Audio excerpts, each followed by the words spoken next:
As Denverites, we'd like to welcome you to Denver. We're Webb and Carol Ireland. We've lived in Denver all our lives. As my wife says, we're better known as John Ireland's parents, as a lot of people know John. And we had an affected son that was diagnosed in '92 and passed away in 2000. And I guess that's... Our first conference was in '92. Yeah. So welcome all.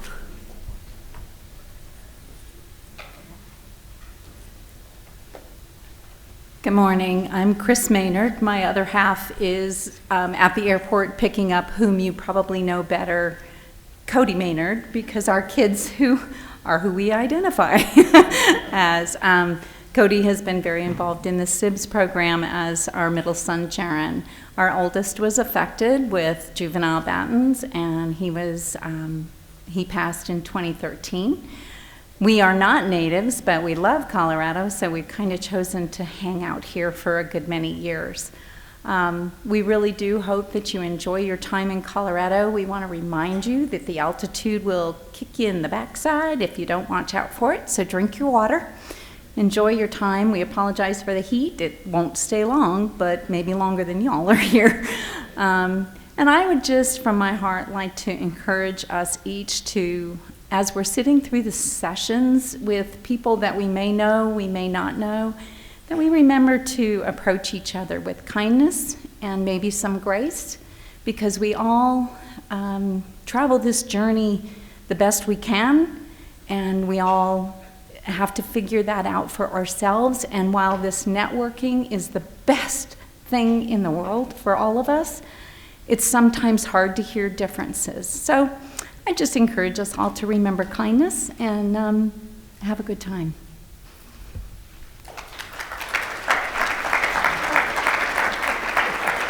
My one real job was to introduce Rob Greer, and I screwed up. Thank you. All right, on behalf of the board and staff of the BDSRA, welcome to Denver. Thanks to the Denver families that helped put this on, and special thanks to our sponsors as well. We have BioMarin, Noah's Hope, Hope for Bridget, Abiona, Our Promise to Nicholas Foundation, For Batten Foundation, Regenix Bio, Amicus Therapeutics, Mary Peyton's Miracle Foundation, and Beyond Batten Disease Foundation. So thanks to them, and if you have a moment, stop by the tables outside that many have set up. So. And with that, I'd like to introduce the BDSRA's Executive Director, Tana Batiste.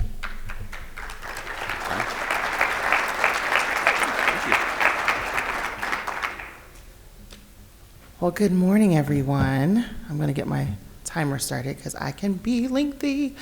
I am so excited to be here. Thank you, Rob, for the introduction. As you said, my name is Tana Batiste, and I'm so excited to be the new executive director. It is my honor to serve all of you.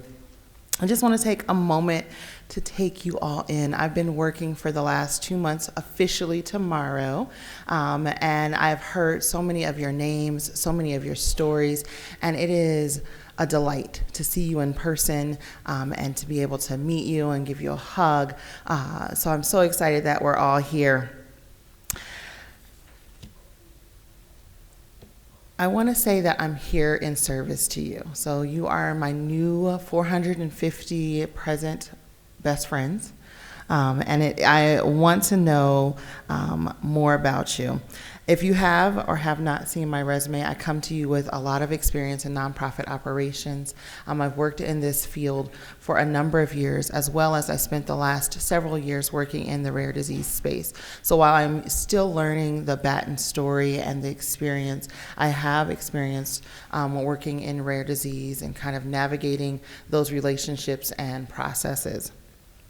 I fell in love with this kind of work because I love serving people, and I really, really want to use my life's time to help make a difference in the lives of others, to make the journey a little bit easier, and specifically in rare disease, finding those opportunities to connect us one to another, because this journey can be lonely when you don't have someone to lean on. So I'm excited to be able to do that. Last night I shared that I would share a little bit about my story to BDSRA. So there are some times when something is so serendipitous that it just keeps happening in your life and you know that you're going in the right direction. So I have a mentor that I have known for, I think, 20 years now, from college. And when I met him, he brought me in. I am one of the bonus daughters in his family. His name is Michael Mortensen. And I just, I have grown with him as my mentor.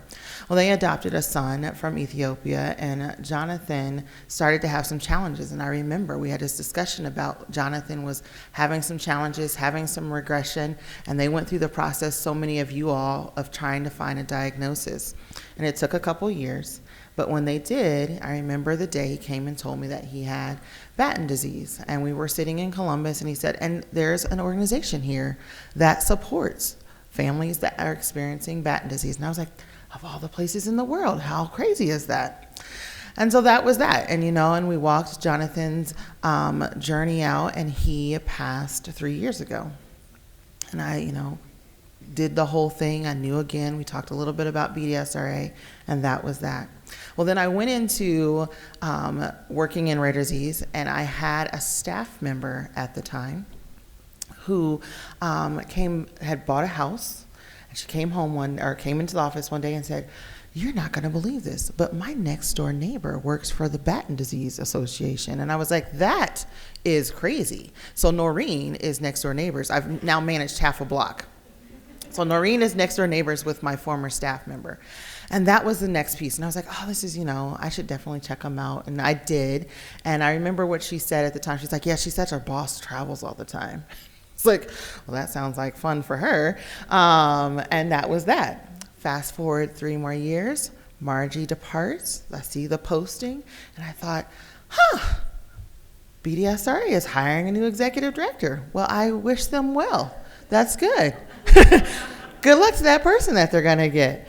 At the time, I was pregnant, and I thought, this is not a good time for me to transition. And to be honest and fair, I was a little concerned. I said, I don't know if I can, especially pregnant, those of you who have been there know. I was like, I don't know if I can deal emotionally with children who are going to pass away. That seems like a lot. And I was like, okay.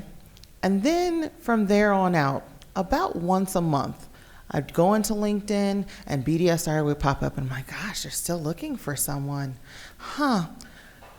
January rolls around, it pops up again, and some things had changed for me, and I thought, maybe they're waiting on me. So I applied for the role, and Rob sent me an email, and he's like, well, we're interviewing folks, but if something changes, I'll let you know. And I was like, okay, well, if it's meant to be. And in the meantime, between the time that I heard back from Rob again and we moved on, I had a baby. So I wasn't necessarily distracted by the job posting anymore. And Rob doesn't know, but I had just got out of the hospital when he called and was like, hey, can we have a conversation? And I was like, okay, those of you who have been where I was, no, there's no sleep happening. And you're still very, very cloudy on what day it is. So I sat there and I said, okay. I called my mom and said, I need you to come and watch the baby for an hour, and I'm going to try to pull all my attention so I can have a good call. And apparently it worked, because here I am.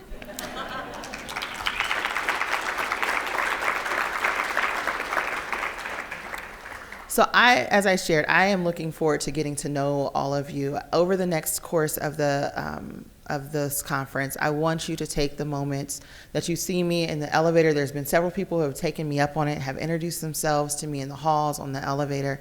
I was waiting till this moment, and I won't say her name again because I got chastised yesterday.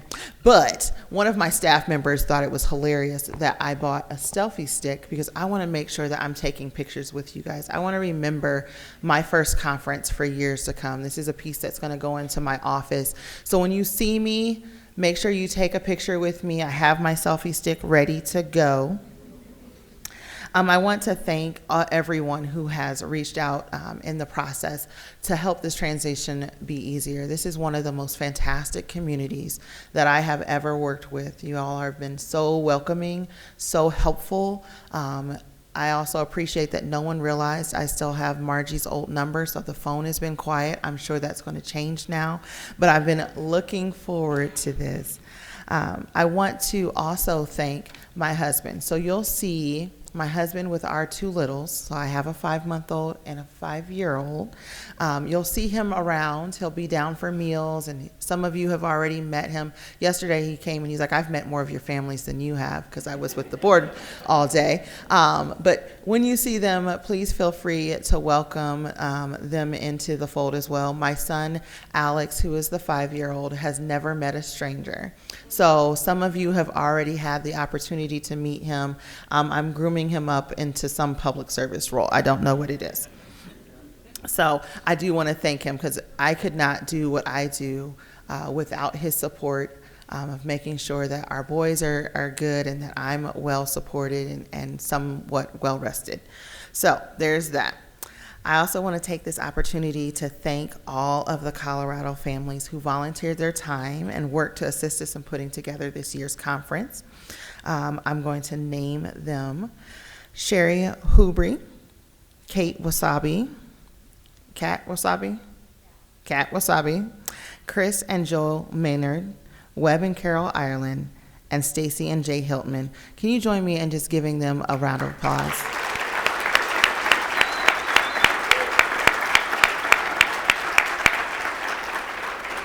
You all are rock stars, and I have been so fortunate to hear your names mentioned several times over the last few months, and how helpful you've been and how easy you've made it for my staff to do all of the things that they're doing behind the scenes. So thank you for that. Before I change gears, I wanted to make sure that I thank the BDSRA Board of Directors. I see several of them in the rooms. Your continued diligence and vision is truly an asset to the organization. And last but not least, I want to take a moment to thank the two phenomenal women that I work with. I could not have a better, more dedicated team. I have watched them take on every roadblock, hiccup, switch up in stride. There's been so much happening behind the scenes. They have attacked challenges and are swift to deliver solutions, always with you in mind. They think about you along every step of the way. They want to make sure it's right for you, that you're not inconvenienced, that you get the most out of every session and every moment that you're here. And they work tirelessly to do those things, and I'm so appreciative. So if you see them, please give them a little extra thanks, a little extra hug, to thank them for all they've done to get these things going.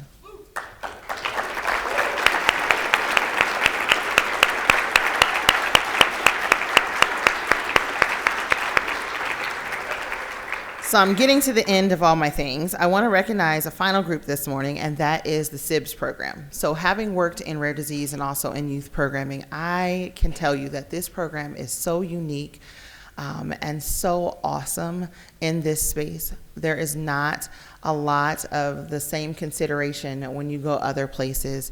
The thoughtfulness that they put into the Sibs program, the things that they work through the year, they work through the year just like my team does, to be ready for conference and to welcome all of your Sibs to a good experience. And so I want to make sure that we recognize them. I also want to give you a little bit of kind of my youth programming director hat.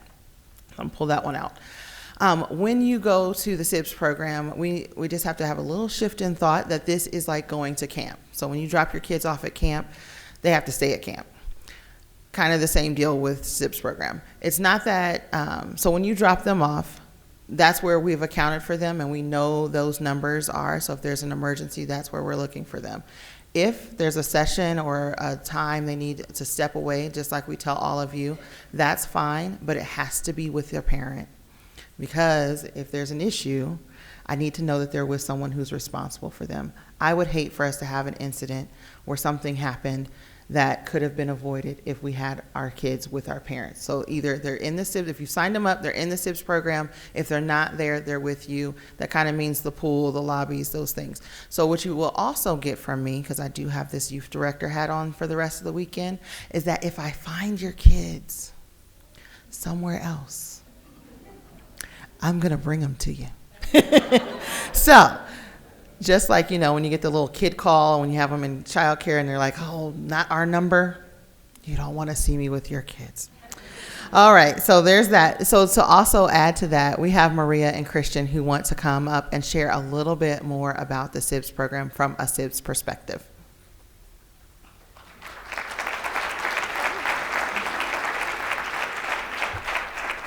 Hi, my name is Maria. I'm Christian, and we are part of the Sibs program. I've been coming here since I was about 10 months old. 10 days old. So I've been here a very long time. And this is my third conference, so I haven't been here nearly as long as Christian, but I still have the same amount of fun. The whole point of the Sibs program is to help them understand kind of what's going on. We have scientists who come in and explain it for kids to understand. We have the whole group sessions for kids to talk to other kids their age about what's happening with their families, figure out that this whole thing isn't weird for us. It's normal for us. But the Sibs program just helps kids understand everything and learn that it's okay. It's not, I don't know what the word I was going to use is, I'm sorry. It's really just the best way for kids to talk about things that they wouldn't normally be able to talk about with their friends at home, and I think I really found that in the Sibs program, and I think Christian did too. With that, we do have a few rules that we want to go over just to make sure everything goes smoothly. First, we ask that kids wear their green shirts, like Christian's wearing, to outings. We have 2 outings. We also ask that parents don't send their kids with money to outings. We will have them fed. We will give them plenty to drink, water, and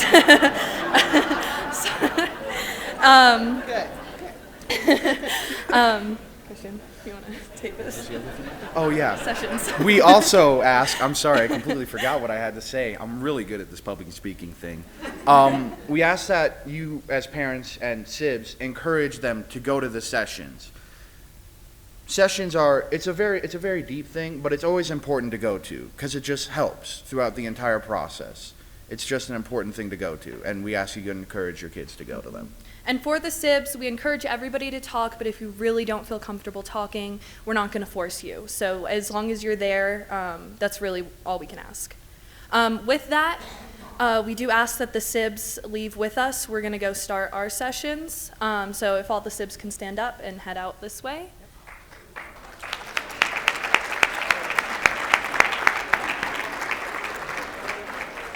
So while they're adjusting, I'll also remind you that if you have a child 12 and under, after the outings, you need to pick your child up in the lobby. So if you have a child 12 and under, you're going to pick them up tonight at 9, and tomorrow at 1. So that's really important.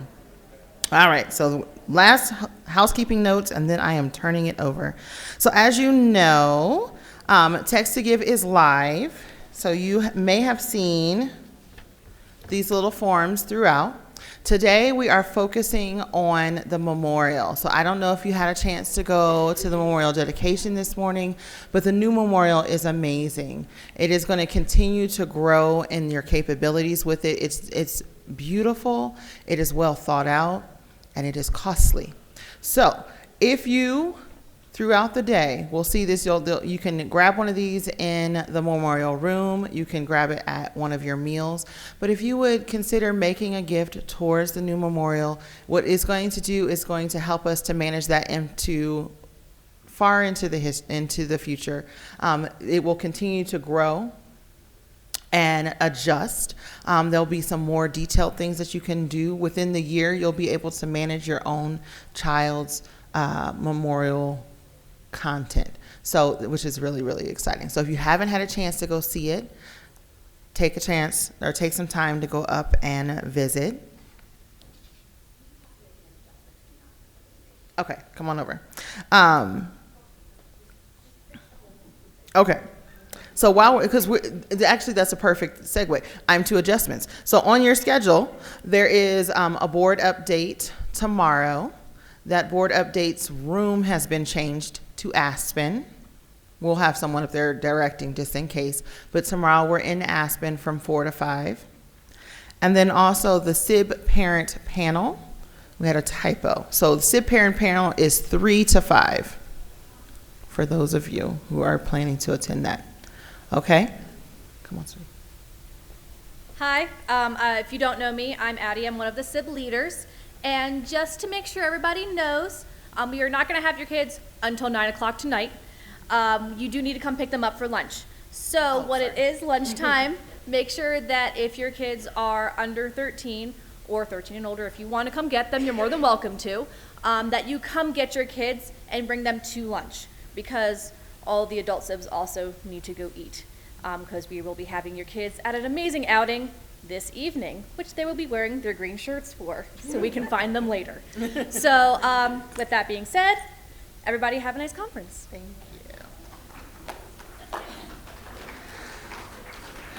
All right, so those are all my things. Now I'm on to, and I'm right on time of where I wanted to be. Great.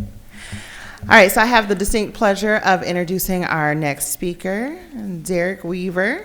We're so glad to have you with us here to share with us this morning. Derek is a family physician from Washington State. He grew up here in Colorado. He had two brothers with CLN3, and he is here to share a little bit with us this morning. So, Derek, take it away.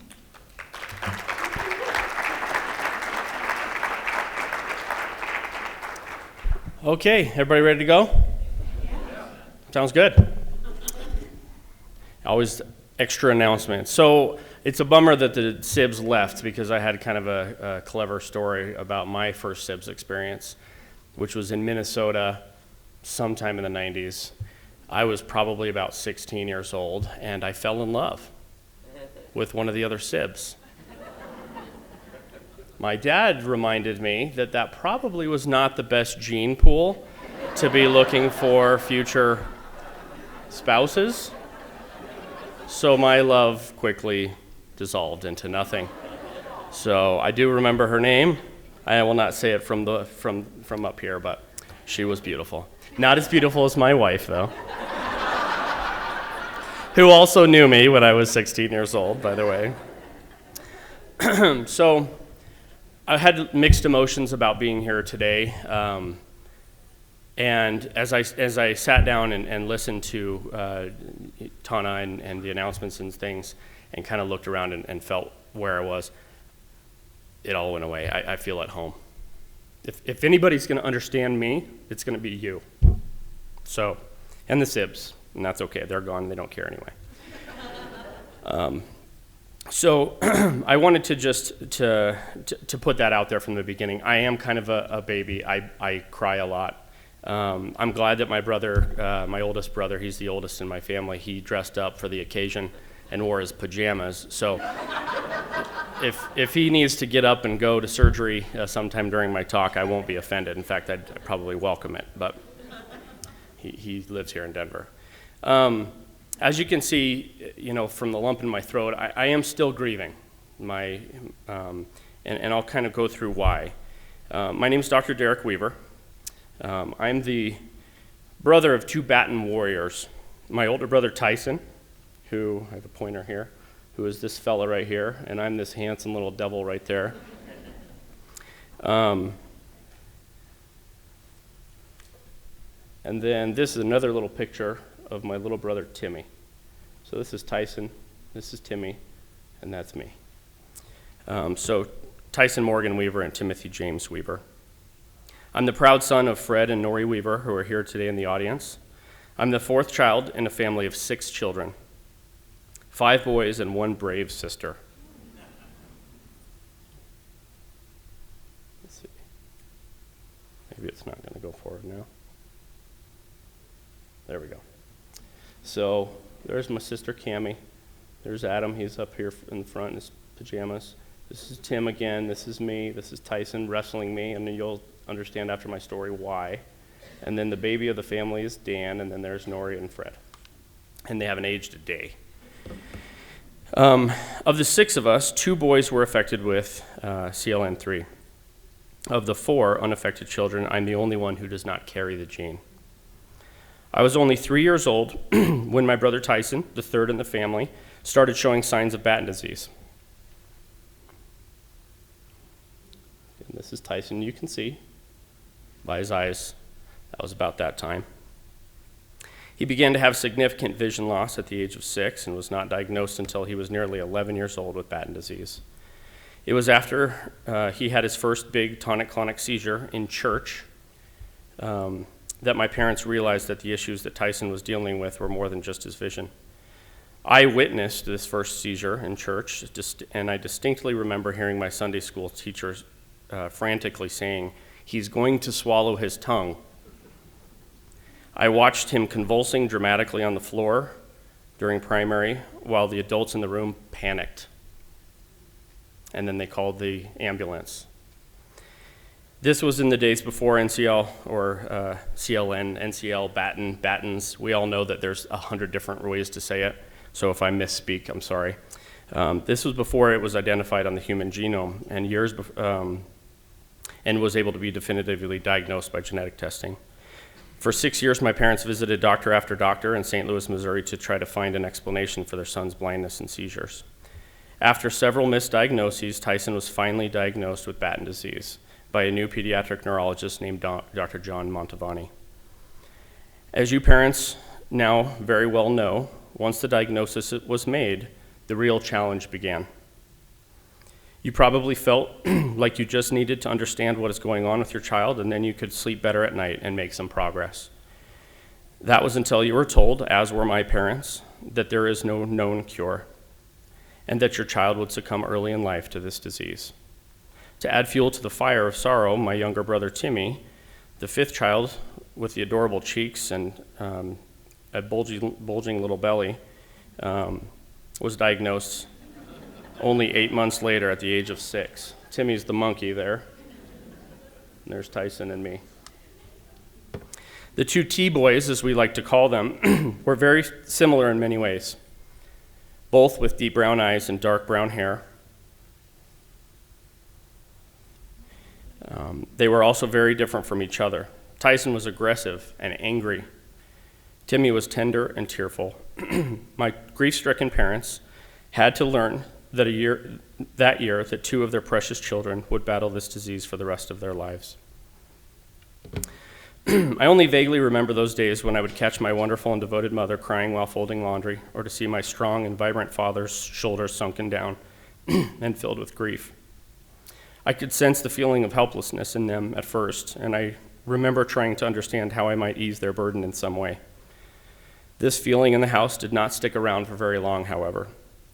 Although, of course, it would return in short bursts hundreds of times over the next 18 years, the feeling of despair and helplessness was washed out by downright orneriness. And if you know Fred, you know orneriness is a very important part of our family.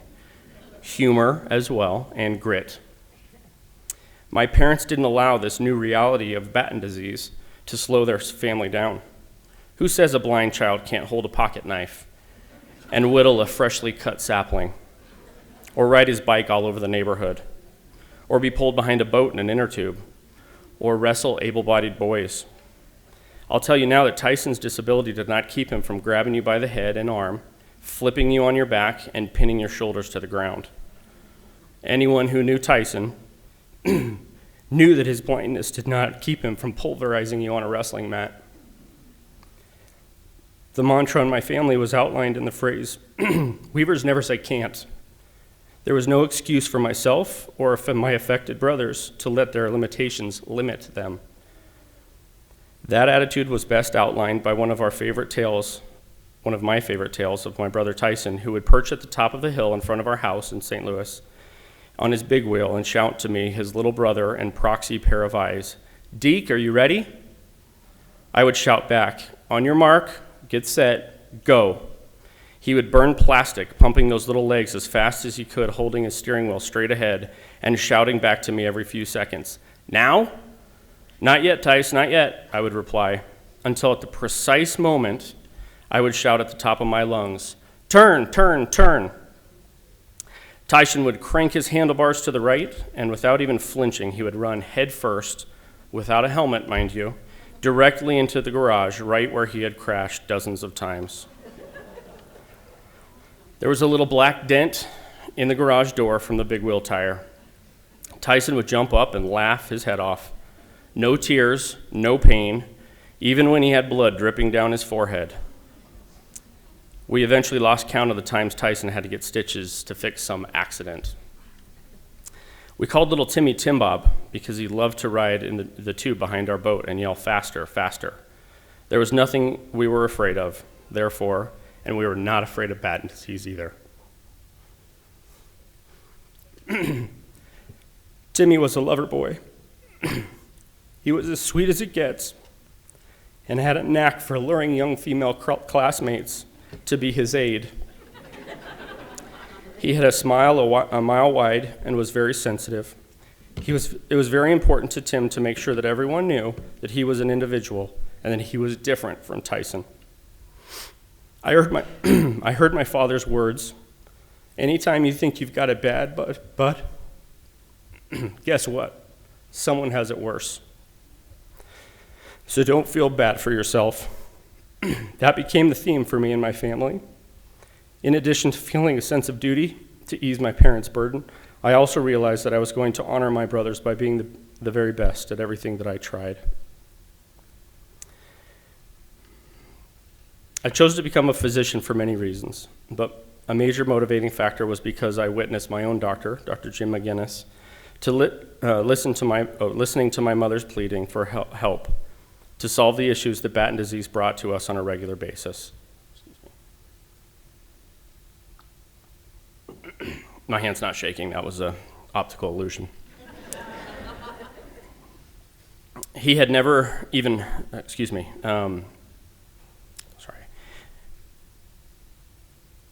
Dr. McGuiness was not a pediatric neurologist from the University of Rochester or another center of excellence as deemed by the BDSRA. He had no other patient in his large practice with Batten disease. He had never even heard of NCL, CLN, or Batten disease before he met the Weaver family. Believe it or not, there are so many different conditions, syndromes, and diseases that affect humanity that it is impossible to know them all. Dr. McGuiness listened intently to my mother. He asked many questions, and he was not afraid to try new things and educate himself about the disease. It helped him immensely that on many occasions my mother went into the clinic with the solution already in mind. After a few important questions, Dr. McGuiness would write the prescription or order the treatment that my mother had already researched and decided that she wanted to try. In some ways, Dr. McGuiness was just my mom's medical servant, but he rose to the occasion. I saw how much respect and gratitude my parents had for Dr. McGuiness. They trusted him, they revered him, and he was an important part of our family. I wanted to be Dr. McGuiness to my future patients. I knew that I wanted to be a doctor from a young age, and as is customary in my family, once I set my sights on a goal, I wouldn't let anything or anyone or any disease dissuade me. It was during my second year in medical school that my older brother Tyson, at the age of 29, took his last breath in my parents' home. His health in the last year of his life was such that he was on hospice care, and he was comfortable when he died. 2 years later, to the day, I was back in Colorado doing a medical rotation in my hometown during my 4th year, when unexpectedly my younger brother Timmy became very ill. I was able to determine with my brand new fashioned medical diagnostic skills that Timmy was not breathing adequately and that he needed to go to the hospital to be assessed by real doctors. In the emergency department, it became apparent that if Timmy was not intubated, he would likely die quickly of respiratory failure. He had a DNR, but because of how suddenly it had happened and how unexpectedly the pneumonitis had developed, the attending physician thought that he would likely make a full recovery after a few medications and time, so my parents decided to intubate. In the very intensive care unit where I was working at the time and would spend the next 3 years of my life, I sat beside my little brother as he was kept alive on life support. Only 2 days later, after Timmy rallied his effort, he was extubated in hopes that he would be able to go home shortly thereafter. Tim had other plans.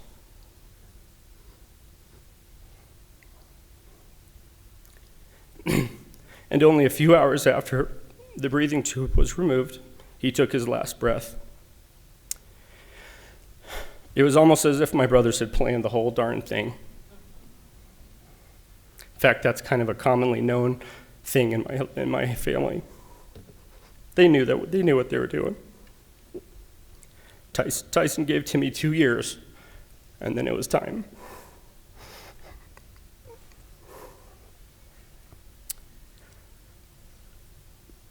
We had spent a lifetime preparing for the eventuality that Batten disease would take the lives of my brothers.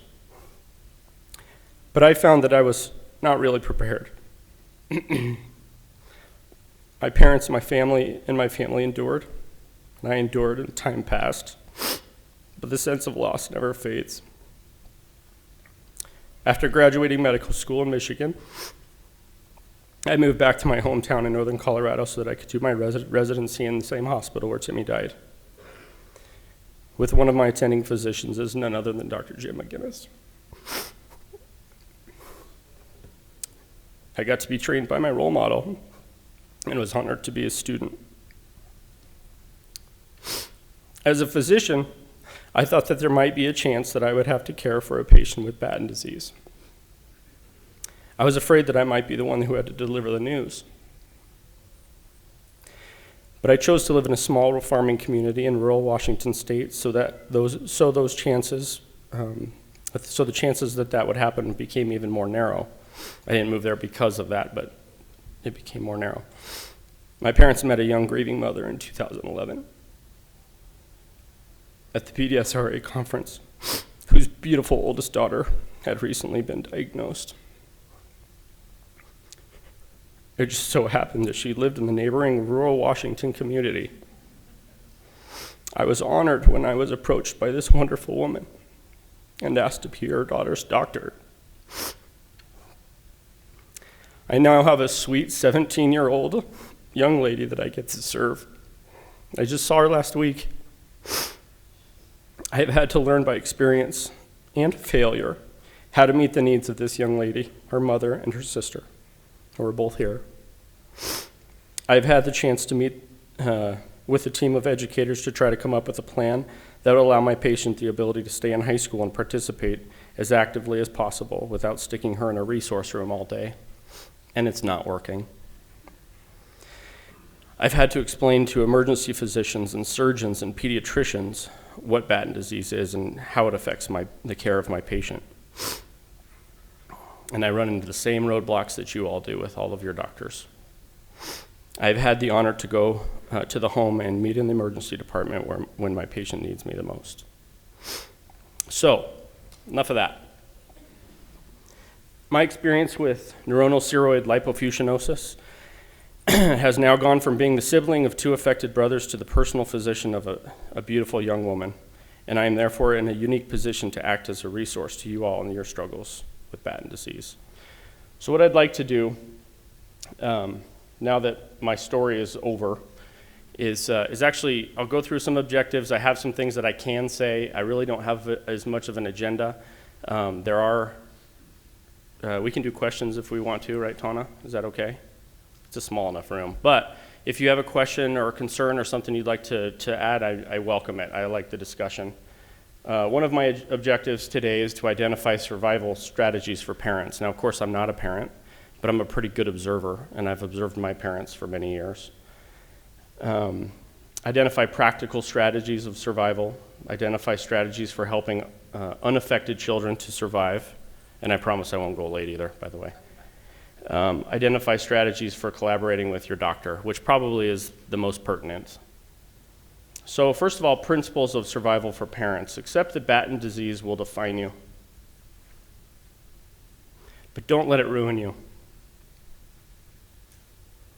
You owe it to your kids to not let it ruin you. This is a phrase that I was taught. My dad and mom taught it to me, and I think they heard it from a counselor, and it is something that I've used as a physician with my patients in lots of different ways. But there's no correct way to grieve. Don't be critical of the way each of you grieve. If your husband or your wife or your child doesn't grieve in the way that you think they should, cut them some slack. There's no right way to do it. And as we all know, grieving starts with diagnosis, with the loss of the first symptom. It's a constant grieving process. and problem. And so that continues to happen, and you will evolve in the way that you grieve, and that's okay. Your children will benefit more from constant daily attention and love rather than grand gestures. And I only put that up there as, we did simple things, and my parents frequently, it was a better idea for Tyson or for Tim to lay down and listen to one of their favorite movies, Star Wars or whatever, and do that rather than go get ice cream or go do something. They were more comfortable with it. So a lot of times that's all that you need. My dad was the keynote speaker. I didn't know I was a keynote speaker, by the way. I just thought I was speaking. So maybe it doesn't even matter. But anyway, my dad was a keynote speaker sometime in the past, and his talk was titled "The New Normal," if some of you heard it, which is something that I've heard growing up. This is normal. This is normal for us. It's normal for us, right? It's not normal for anyone else out there. They have no idea what this is like, but for us, this is normal. The same counselor that counseled my family asked me when I was a little boy, and he was just getting to know my family, and he asked me in a counseling session, and he said, "What is it like to have two brothers with a terminal illness?" And I kind of looked at him perplexed, I guess. I don't totally remember it, but I do know that it was a pivotal moment. And I just said, "What do you mean?" "Well, what's it like to have two brothers with a terminal illness?" "Well, that's just my life. That's just the way it is." So it was normal for me, and it still is normal. It's not easy, but it's normal. The next part is set goals. Set goals as individuals, as couples, as whatever your role is with this disease. If you're a researcher or a doctor or whatever you are in this process, set goals and review them frequently, change them, and make sure that those you are working with know what your goals are. If you have clear goals, then that will help. And I know that from a doctor's perspective, that really helps me to help my patient and her family to make decisions. And then educate yourself, which goes without being said because you're all here. This is probably the best place you can go to really get your education, other than in your home, obviously. That's the real forced education that you get on a daily basis, changing diapers and dealing with kiddos. But it's a great place. And then the Facebook page, which I requested to be friends of. So whoever's in charge of that, you need to let me in, because I'm not even on the. Okay, perfect. Practical principles of surviving. Get help. Get help from family, friends, teachers, spiritual leaders. Respite care in some way is vital, as many of you know, and if you don't know, please make sure that you seek respite care, because you need respite. We have a really great respite care program that my parents actually helped build up in northern Colorado that was a savior for our whole family. And then if your doctor's worth a darn, then maybe your doctor can help you. And then be creative. I wanted just to mention a couple things about creativity. I really admired my own parents and with their creativity. My both brothers, I think it was Tim, had a bladder the size of this room, and he would save his urine all day and then pee at night. And he'd pee through his diaper and the bed and the floor, and I'm pretty sure that it would seep all the way into the basement. So they had to come up with a solution to try to keep everything else. He wasn't going to stay dry, but to keep everything else dry. And so they got a baby diaper, and this is when he's adult, right?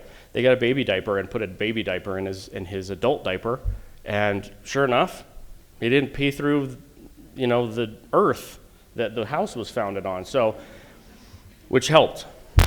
Interesting stuff. My dad's an engineer, so he built all kinds of things in the house to try to help to move those boys. My mom's a tiny little thing. He's a big burly guy, but to try to see her moving my brothers around was tough. So he used an engine hoist, for a long time to lift my brother so that my mom could lift him and put him in the bathtub. And then he ended up building a really elaborate system in the house with a track that they could put him in, strap him in bed, and then move and put him in the bathtub. Luckily, my brothers were not that big, but they were still bigger than my mom, but they're not too big. Glad they didn't get my dad's genes. They got some of his genes, didn't they, Dad?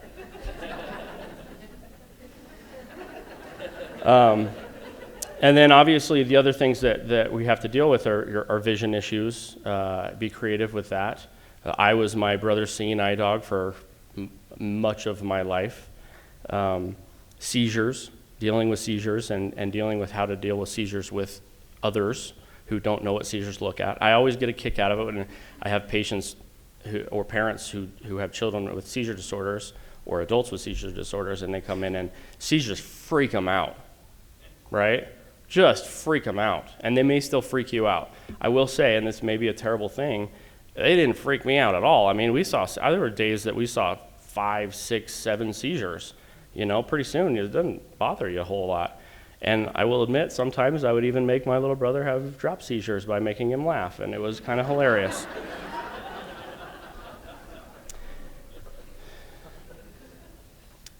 A couple of things that I want to say, this maybe is pertinent to me, and I'll move through. Principles for unaffected children's survival. Batten's disease will not hurt your unaffected. I don't like that word, unaffected. Of course we're affected. I'm affected, shoot. But I don't have Batten disease. It won't hurt them. It didn't hurt me. It didn't hurt my brother. It won't hurt them. They still need your love and attention, but it's not going to hurt them, okay? Your unaffected children need at least as much attention as your affected children. I was sandwiched right in between the two boys, so I'm a kind of a functional only child. But it was fine with me. My mom still is asking me, basically, are you okay, for the fact that she had to kind of ignore me for a little while. I didn't have curfew. I didn't have it, I was on my own, and it was great. And I was less of a troublemaker than this guy was. So listen to them, watch them. They may show signs of heartache and fear and rebellion, and if you're listening to them, then that will help. And then don't miss the forest for the trees. I hope we can get a cure for this disease at some point. We don't have it yet. And so your children that have this terrible thing will die. But you still have other kids, and you still have other people in your life, so make sure that you survive and they survive. And then a couple of thoughts about collaborating with your doctor. Share those same goals with them and make sure that they understand what those goals are. Make sure that they have a copy of those goals. Your doctor does not know how to help, okay? You must be assertive and direct. My mom was very good at that, and he or she works for you. If your doctor is not helping you, get rid of them. We work for our patients, and any doctor who has that backwards needs to get out of the business.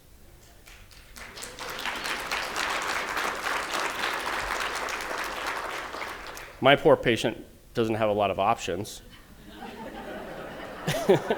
because we live in a really small town.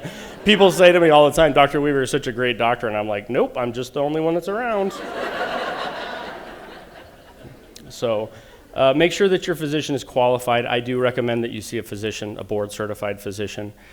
Primary care is tough these days in healthcare, and you're going to see a lot of nurse practitioners and PAs and things, and I have nothing against that. But this is a complicated, challenging thing, and if you have a doctor who's dedicated, they can help, and they will, if they're good, they'll educate themselves, and they'll figure out how to make this work.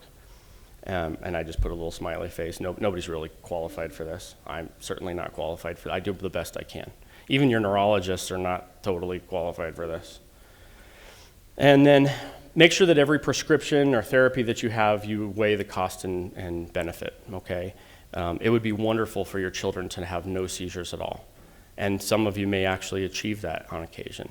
But you also don't want to have them to have a life, well, you may not want them to have a life where they're sedated all the time.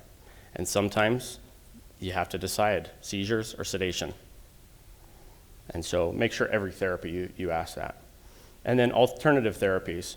I'm a DO, so I'm all for alternative therapies. My osteopathic manipulation will not cure my patient, okay? Nor will oils and things like that, okay? However, can they help? Yeah, they can help. Things can help. A lot of alternatives can be very helpful, and so I support that. And then see failure as a stepping stone for growth, and make sure your doctor knows that as well while they're going to fail. My time is pretty much up. I just wanted to mention this. This is a picture taken from the back of my this is my house, my backyard in Washington. Beautiful place. And those two rainbows there, right there, are my brothers. The craziest story, when my older brother Tyson died, we were on the back porch after the funeral, and a rainbow. And in Colorado, rainbows are pretty darn common, but there was a rainbow there. He loved to watch The Wizard of Oz. And there was a rainbow after he died. It was this tender mercy for my family. I kid you not, the day after my little brother Timmy died, guess what showed up behind our house after the funeral? Not one, two rainbows. So every time I see one of these, it just reminds me that they're still there. And I love them. And I'm going to do the best I can my whole life to make sure that they're proud of me. Thank you.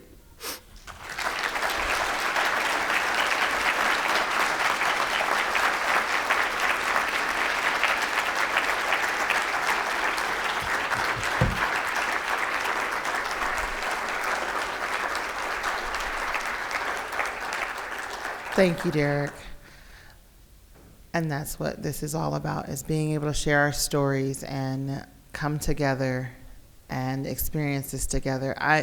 For my first keynote, you are certainly a memorable one. And I'm so excited to be able to hear the rest of the stories in this room.